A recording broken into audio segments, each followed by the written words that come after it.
First-person shooters unquestionably dominate today's gaming landscape.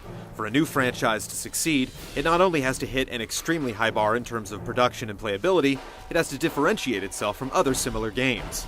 With the near-future invasion of the United States by North Korea providing a grim backdrop, HomeFront is willing to go up against these difficult odds.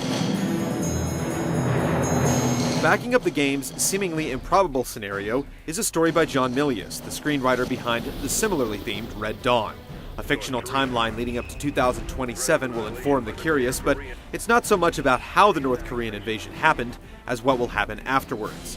Your character, an ex-military pilot, is recruited by a civilian resistance group, and a very different America serves as your battleground. Your enemies are all around you, and ammunition is scarce. You'll often need to pick up a new weapon from a fallen foe when you run low on ammo, but you'll notice that all the guns feel very lethal whether you're shooting from the hip or aiming down the barrel. More often than not, the enemy's superior numbers give them the upper hand as you make your way through tense, scripted scenarios. But there are moments where the balance changes.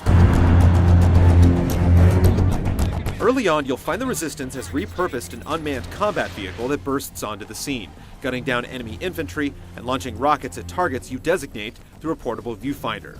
As you take the necessary steps to accomplish your mission, you'll notice that your squad's outlook and behavior is different than your typical strict, rigid military unit. The potential for a unique tone seems like it might be able to add some flavor to the single-player campaign.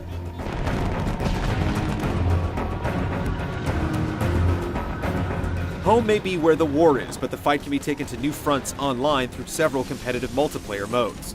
Ground Control is HomeFront's take on the classic King of the Hill match type, staging a 32-player war to occupy designated points on the map.